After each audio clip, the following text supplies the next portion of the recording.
Hey, what's up everybody? Welcome back to the channel. This is Greg, back at Ski the Wolf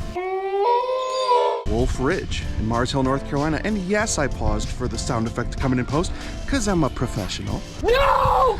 Anyway, another kind of spring condition day.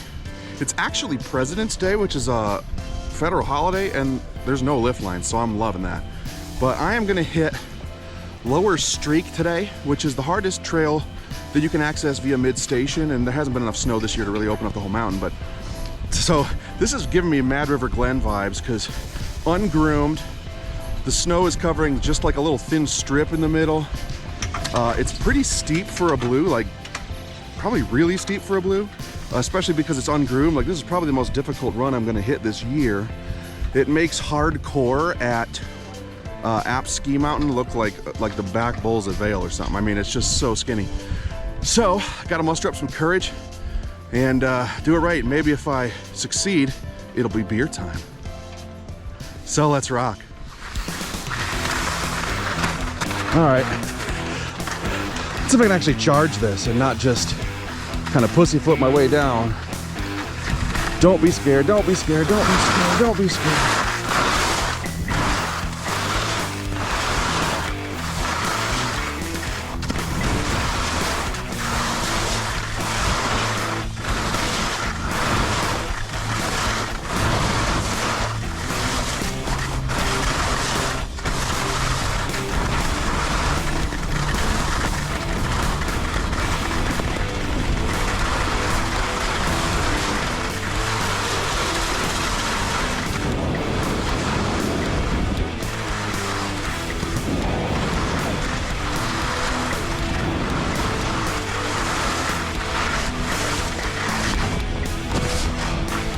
Sweet!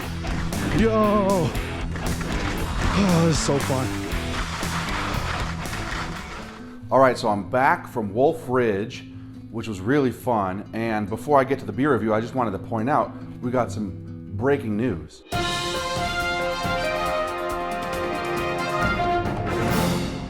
Wolf Ridge just sold to new ownership out of Johnson City, Tennessee. And in the press release, they said that they are going to in the next couple of years, start mountain bike, like lift access bike park style at Wolf Ridge. So that is so cool.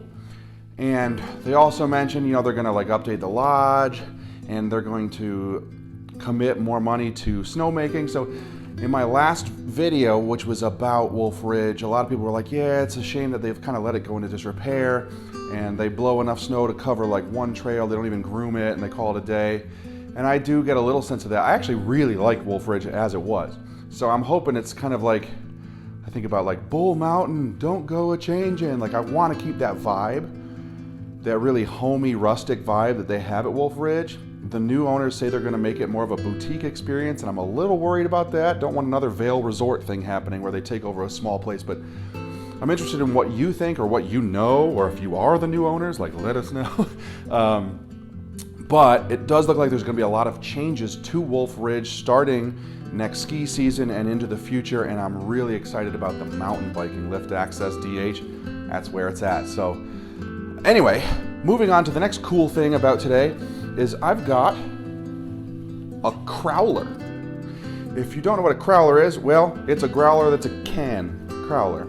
A lot of wordplay today is gonna happen. So this is out of Booneshine. This is a crowler that is Foudoir, their very first farmhouse ale. Wild yeast.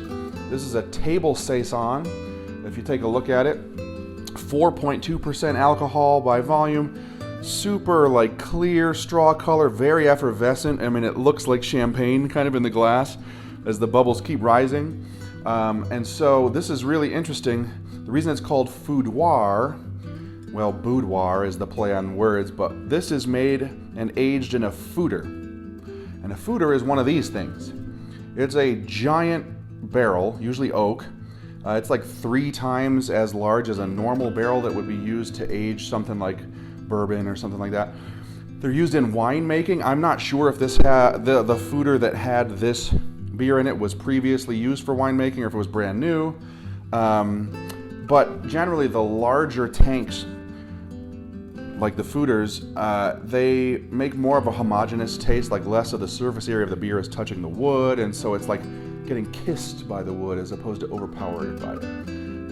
Anyway, 4.2%. This is like a monastic single in the Belgian style, like a wild yeast fermented farmhouse ale that's more Belgian, and it smells like, oh wow, yeah, grainy. I don't get a lot of sour notes from it, like you would think for like a Saison.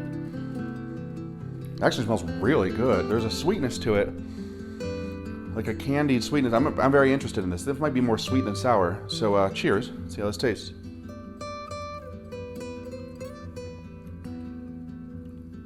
Oh yes, really delicate.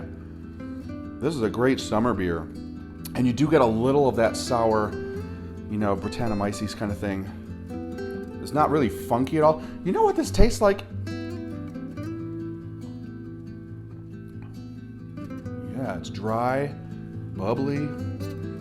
This is like the true champagne of beers, ladies and gentlemen. This tastes like champagne. I mean, it looks like champagne, but really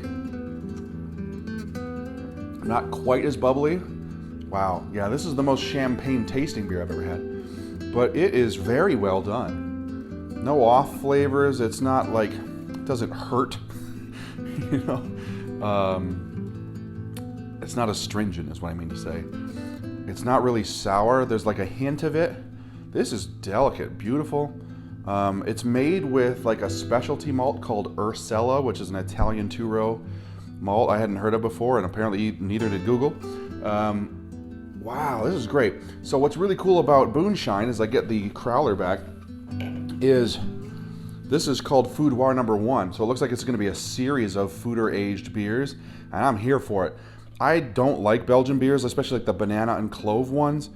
This just tastes like champagne. Sweet. So check out any of the Foudoir series. And again, a crowler. These are so cool. The reason I wanted to say that before I close out here is that growlers tend to be misused a lot. I'm talking about the glass growlers. Of course, there's light damage that's possible, but usually people are going to drink them before then. But typically, people get growlers, especially the larger ones, and they think that you can drink out of it, put the cap back on, put it back in the fridge, 2 days later drink more, and they always get angry when it's flat and tasteless. I mean, you're supposed to bring a growler to a party and everybody drinks it.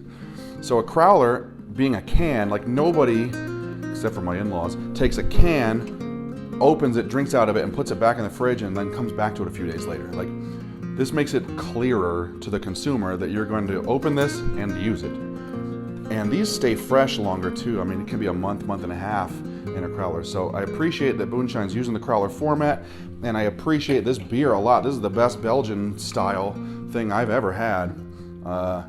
Glad I opened the crowler. I guess I'm gonna have to finish it. But anyways, cheers y'all. Until the next ride.